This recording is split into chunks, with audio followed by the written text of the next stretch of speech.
যে সরকার বিদ্যুতের দাম বাড়ানো, এটা সরকার মেনে নিতে আমরা পারতেছি না। আমাদের সম্পূর্ণ দাম বাড়তি, আমাদের ঘর ভাড়া বাড়তি, তার প্রতিবাদে আমরা মিছিল করছি, তার প্রতিবাদে আমরা গণতন্ত্র আন্দোলন করছি।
মানুষের যদিও বা দ্রব্যমূল্য থেকে সবকিছুতে নামিশ্বাস, কিন্তু মানুষ কথা বলতে পারছে না।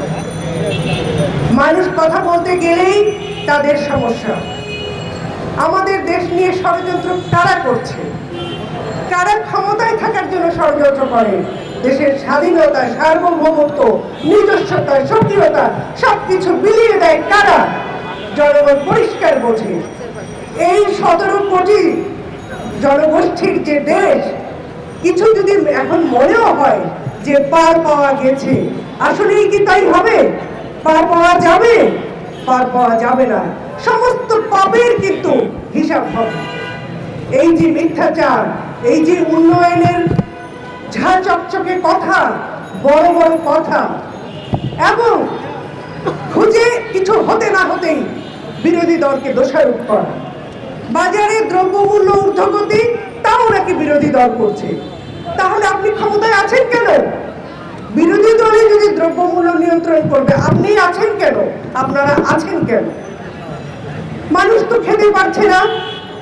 পুষ্টিহীনতায় ভুগতে ভুগতে এই জাতিটা কোথায় গিয়ে দাঁড়াবে সে চিন্তা আমরা করছি, জনগণ সে চিন্তা করছে। এখানে পড়াশোনার পরিবেশ নেই, বেঁচে থাকার পরিবেশ নেই, ন্যূনতম এক মুষ্টি খেয়ে যে বাঁচবে সেই উপায়টা বন্ধ করেছে। দ্রব্যমূল্যকে কই নিয়ন্ত্রণ করা হলো না তো? একবার বলা হয়েছিল নির্বাচনের পরে, তথাকথিত দামি নির্বাচনের পরে সব ঠিক হয়ে যাবে। হয়েছে কি?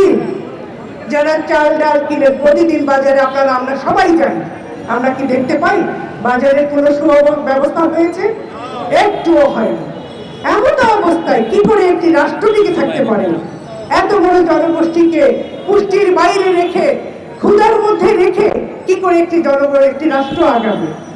কিভাবে আমাদের শিক্ষাঙ্গনগুলো কিভাবে নোংরা হয়ে যাচ্ছে। 21শে ফেব্রুয়ারি ভাষার মাস, জনগণ জানে না, প্রজন্ম জানে না। কেন জানে না? তাদেরকে কি শেখানো হচ্ছে? স্কুল কলেজে কি শেখানো হচ্ছে? তাহলে কেন বলা হয়? প্রশ্ন করলে প্রশ্ন উত্তরদাতা বলে 21শে ফেব্রুয়ারি এনজয় দিবস। এই শিখালেন?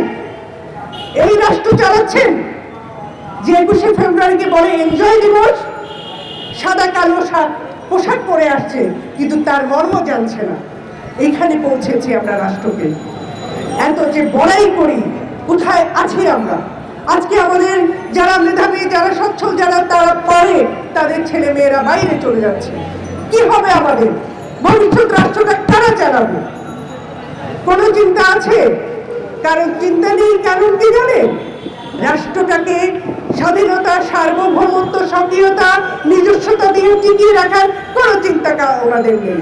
শুধু আছে কি করে গদিতে থাকা যাবে, কাকে খুশি করে, কার পদলেহন করে, কাকে সমস্ত কিছু দিয়ে ক্ষমতায় থাকবে উনি সেই চিন্তা করেন। সুতরাং এখান থেকে দেশকে বাঁচাতে হবে। আপনারা আমরা সবাই মিলে দেশকে বাঁচাতে হবে। বাঁচাবার সে লড়াই চলছে, বাঁচাবার লড়াই চলবে। আজকে যারা আমরা এখানে কথা বলছি, সংখ্যায় কতজন সেটা বড় কথা নয়, কথাটা সঠিক কিনা আমি আজকে প্রচার মাধ্যমে যারা আছে তাদের কাছে জানতে চাই, কথাটা সঠিক কিনা যেটা আমরা বলতে চাচ্ছি।